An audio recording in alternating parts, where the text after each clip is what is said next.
Hey guys, fly we're going to do today is called the Hopdicator. What you want to do is start out with your foam here. We're just going to cut about a 2x4 rectangle here into our foam. Then we're going to cut it in half to double it up.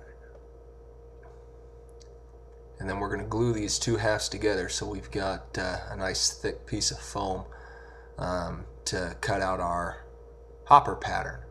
So just glue them together there, let it dry for a little bit, and you'll be good to go. And after it's glued together, you want to cut out kind of this shape, almost like a stick man without the arms. You've got a head here for the head of our hopper pattern, and then just kind of a double wing look there. We'll start by tying on our thread, and we'll feed it back all the way to the bend of the hook here. And then once we get to the bend of the hook, we're gonna tie in a saddle hackle. Now the point of the Hopdicator here, it's gonna float incredibly well. It's a hopper pattern, but at the same time we're gonna make it so it can be a very easy to use strike indicator to nymph fish and things like that along the bank. I can't tell you how many times I've had a fish come up and hit my strike indicator and haven't ever been able to catch a fish because I don't have any type of hook or anything like that. So with this Hopdicator here, it's going to allow us to do both. What I've got here is just some extra small copper wire or whatever kind of wire you have, and we're just going to tie a little loop down here at the bottom. This is going to help keep our line from getting tangled up and twisted around the fly, twisted around the hook.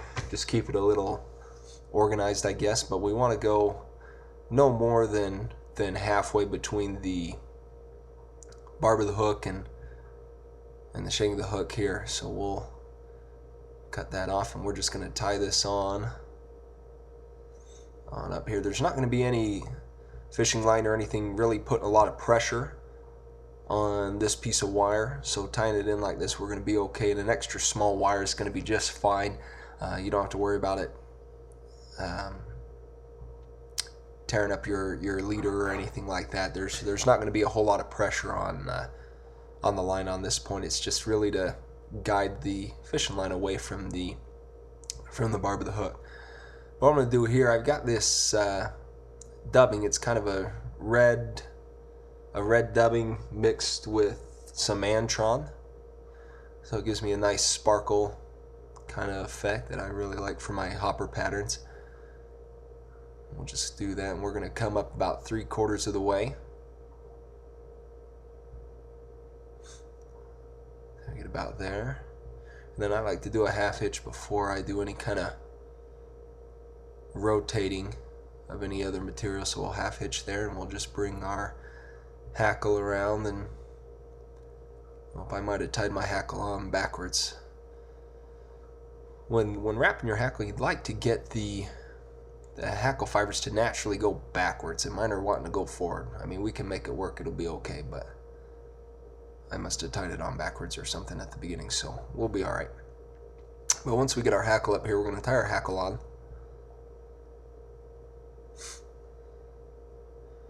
And then I just do one wrap behind, one wrap in front,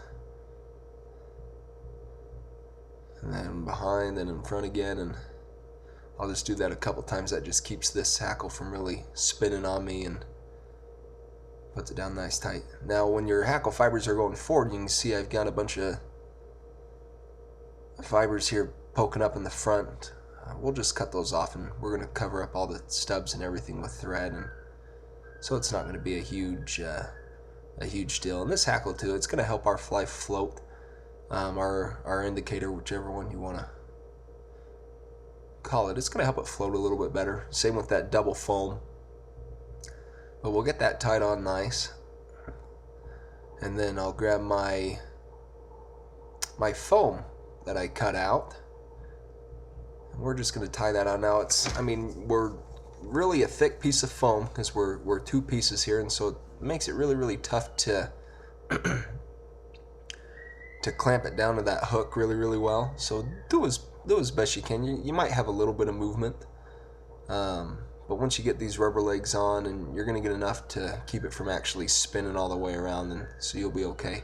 And these are just the silly legs, a barred silly legs. It's kind of a brown or an orange with black. I really like these silly legs. It gives more of a natural appearance to the legs of a hopper or something like that. And I use these for most of my terrestrial patterns and some of my rubber legs and things like that. But then we'll just bend it over here and then do one wrap, and then we'll move it to where we want it. Underneath it, we'll just tighten that up. And so now I've got my 4 legs, and I just use one piece of rubber. It makes it kind of nice. And then we'll just cut this loop up here. Gives me even spacing on the ones up top.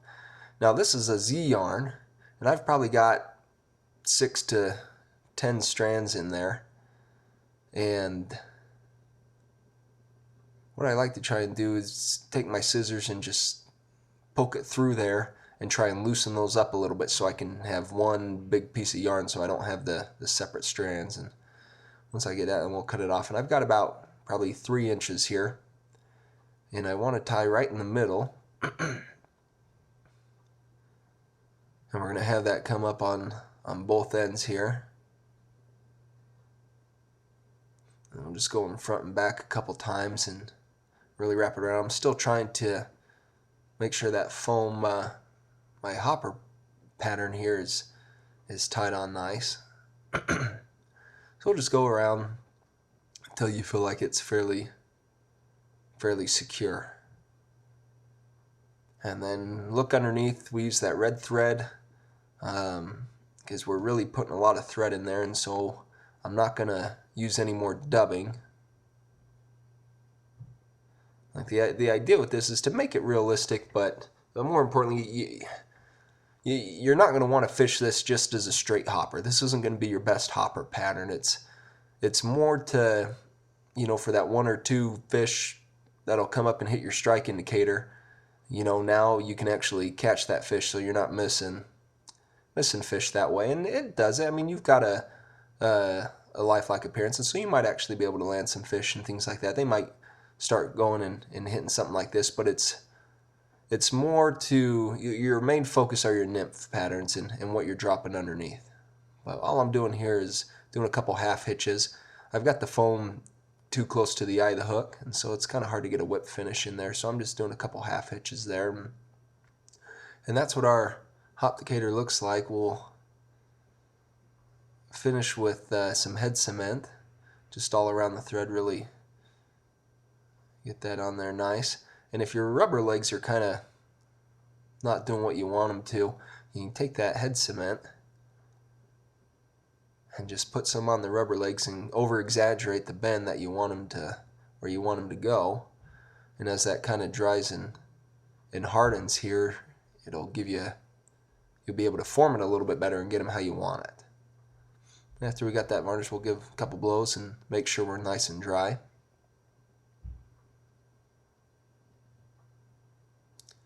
And then what I like to do is I like to come up here again and just run my scissors through my Z yarn and make sure we're loosening it up. I mean, if you have a brush or some type of bristle or something like that, the thing that comes to mind, it reminds me of when I was a little kid, my sister's doll hair, all matted up and that kind of thing. And if you had, if you've got a little girl or something like that, go borrow one of her doll hair brushes or whatnot and comb it out. But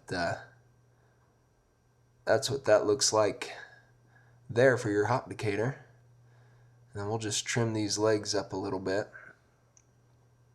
They're a little long, so we'll just trim those there and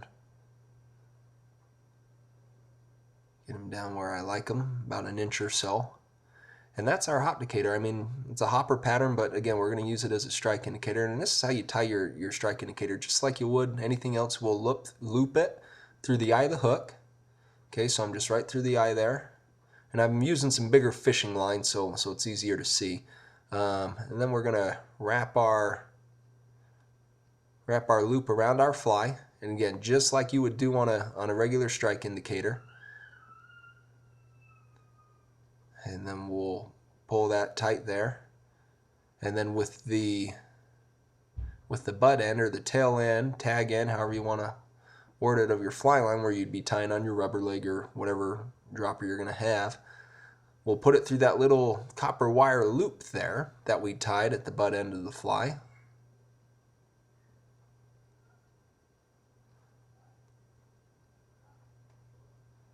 And then we'll just pull that right through.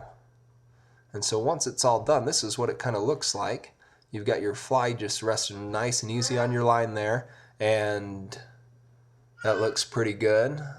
And the thing with it, you can see here, we can loosen that up. We'll just take the front of our line, we'll push it up through there, and you can still adjust the depth of your fly relatively easy, just like you would on your strike indicator, and we can shorten it up or lengthen it or do whatever we want to do, and then we just pull it tight, and now we're a little bit shorter, not quite as deep. So you've got that there. That just helps it sit on there nice, and then you've got a nice drop, and it keeps it away from that barb of the hook and keeps it from getting tangled up all around the fly and helps organize it a little better. So that's the Hopdicator, guys. Here's a list of the materials that you need to get this thing tied. You know, I'd give it a try. Use it as your strike indicator when you're fishing the banks, that kind of deal. But be sure to visit the website. We've got new flies coming on weekly there at liprippin.com. Good luck tying, guys. You have a good one.